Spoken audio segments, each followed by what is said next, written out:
Olá, seja bem-vindo ao Bistrô da Júlia. Hoje nós estamos com um expresso chamado O Curador Ferido, Mito e Formação Junguiana. Esse é um livro escrito por Rejana Maria Gomes Leite Natel, lançado em 2019. Rejane nos leva para uma viagem mítica que conecta as práticas ancestrais e tribais de nossos ancestrais ao contexto científico do século XX, na obra de Jung. O mito deixa claro que a capacidade do curador está associada à ferida reconhecida e constantemente aberta de quem se disponibiliza à arte da cura. Assim, após a experiência no consultório e o processo de formação na Associação Junguiana do Brasil, a autora ousou buscar nas teorias junguiana e pós-junguiana o que aproxima dos processos dos xamãs, que envolvem a iniciação dos mesmos nos seus grupos tribais. Nas referências, a autora nos traz alguns autores como Marie-Louise von Franz, Jung, Mircea Eliade e Rudolf Otto. O livro, ele nos lembra a história de Jung e o seu trabalho com seu mundo interior. Jung chegou a temer por sua saúde mental, adotou o empirismo, vivências pessoais, sonhos e se mudou para a casa à beira do lago.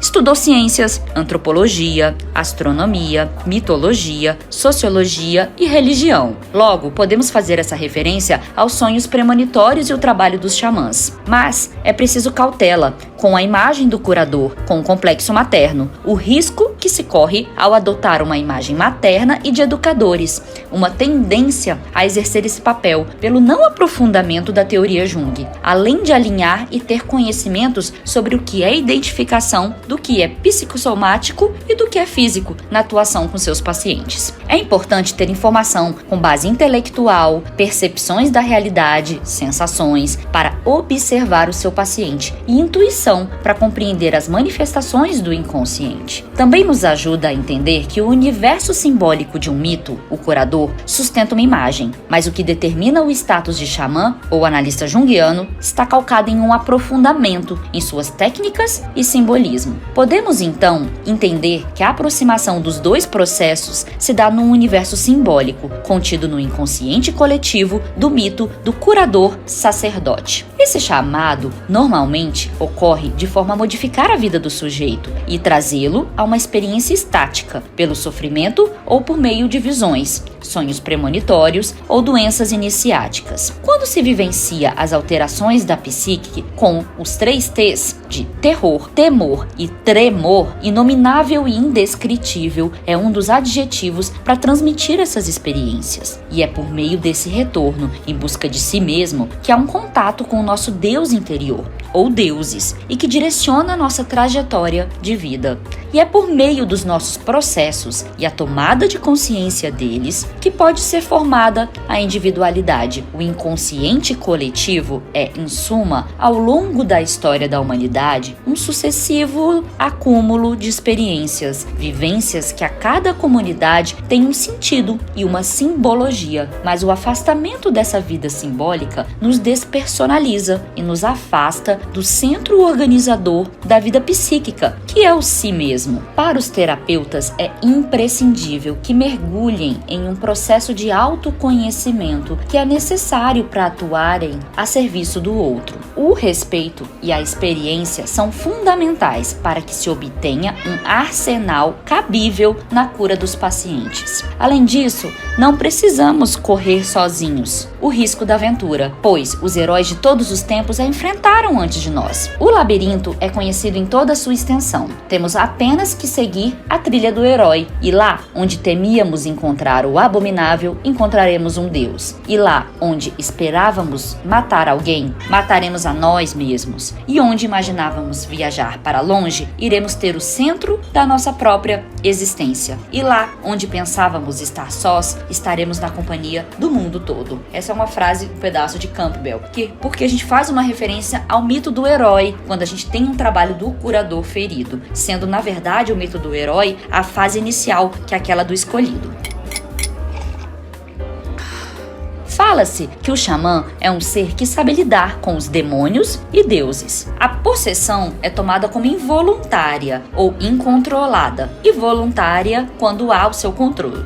Os que praticam a possessão controlada são chamados de xamãs. Sempre existirá do possível xamã um aprendizado clínico religioso e, de acordo com a experiência que a vida e a intelectualidade nos mostram, um percurso de sofrimento, provações, até que atinja a sua própria cura e possa se identificar com o mito do curador ferido, assim como símbolos que remetem à alquimia que Jung nos apresenta no seu trabalho teórico. Auxiliar o paciente é ajudá-lo a encontrar um sentido para sua vida. Dentro da mitologia mais próxima do nosso conhecimento, poderíamos pensar, por exemplo, em Asclépios, o deus da medicina, o patrono da medicina ortodoxa. Porém, esse tema é contestado, dado o fato dele ressuscitar os mortos, e de Chiron, o sábio centauro da mitologia grega, que foi ferido por uma flecha envenenada na coxa e, como era um ser meio divino, não morre, permanece ferido e, em seu sofrimento, passa a entender melhor a dor por ter a sua própria ferida, tendo sido transformado na constelação de Centauro por piedade dos deuses. O entendimento de Asclépios e Chiron nos leva a vê-lo como parte de um mito do herói como escolhido, para posteriormente vivenciar as experiências trágicas, para sair delas com maior conhecimento, empatia e aprofundamento místico, todos caminhos possíveis para auxiliar na dor dos outros. Há que se voltar ao complexo materno citado por von Franz como parte preocupante do papel do terapeuta, xamã ou analista junguiano junto com seus pacientes. Também é importante identificar as diferenças das doenças físicas das psicossomáticas, mas entender das religiões, símbolos e respeitá-los diante da experiência com seu paciente é imprescindível para auxiliá-lo na cura. A psicologia é o que auxilia entre os dois modos de ver a cura, faz uma ponte entre a científica e simbólica, tornando-se assim de extrema importância para auxiliar os processos de cura das pessoas. A visão xamânica implica uma definição e uma concepção de saúde que se diferenciam da maneira clara da visão ocidental. A saúde é um fato tal, é um bem-estar, é um estar bem, corpo e do espírito, entre as forças da natureza e as forças espirituais, e esse equilíbrio pode ser unicamente o resultado de uma manutenção da relação estreita com os âmbitos internos da realidade. Antes de tudo, o espírito que se deve harmonizar com o corpo, com o mundo circundante, com a natureza, com o mundo senciente, com os outros e com o mundo dos espíritos. Somente a intelectualidade e o conhecimento não curam ninguém. Antes do conhecimento e da intelectualidade, o analista junguiano precisa ter um aprofundamento em si mesmo, próprio mundo interior, e exercitar as funções psicológicas superiores e inferiores descritas na teoria junguiana. É preciso entender os símbolos contidos no inconsciente pessoal e coletivo.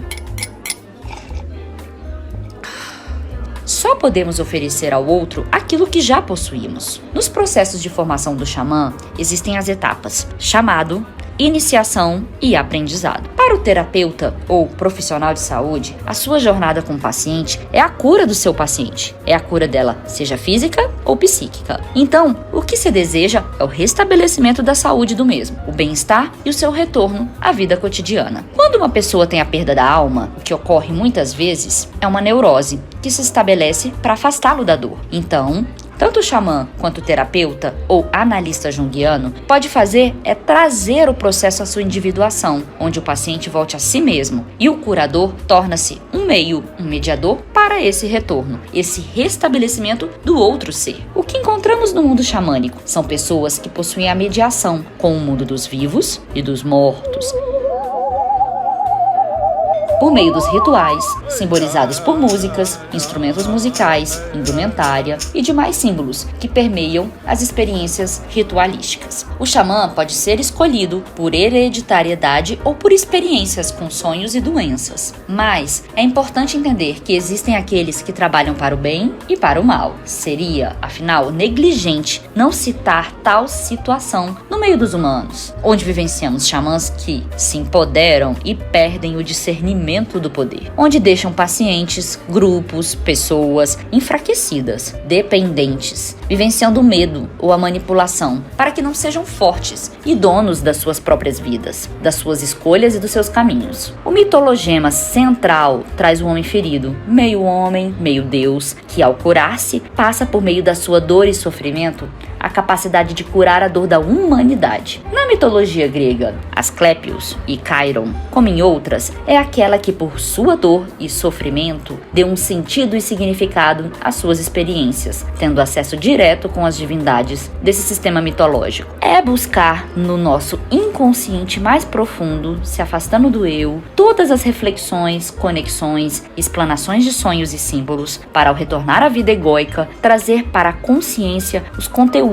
que irão nortear o seu processo de individuação. Muitas vezes, na expectativa de sermos aceitos e amados, nos afastamos do nosso centro psíquico. E a solução está nesse processo de se conhecer no si mesmo, na integralidade do ser que é, para além do apenas intelectual, do apenas religioso, do apenas físico, do apenas psíquico ou do apenas emocional. A integração de todos os mecanismos de um enredo de vida pessoal único, no qual se identifica que seus sofrimentos e tragédias podem ser caminhos para sua formação. Ao refletir e modificar o seu ser, o curador ferido, após passar pelo processo de chamado, tal qual o mito dos heróis, com dores, rituais e seus processos de cura na iniciação, e finalmente integrando em seu ser a fase final do aprendizado, ele está capacitado a curar a dor do outro. Fazendo uma analogia, as outras religiões, como as afrodescendentes, temos o orixá Obaluauê como um curador ferido que possui também os seus poderes divinos. Não seria também Jesus Cristo um exemplo maior no cristianismo desse curador ferido com as suas chagas junto à crucificação? Fica aí uma pergunta e eu agradeço se você ficou até aqui no Expresso e aguarde o nosso Expresso Duplo. Obrigada!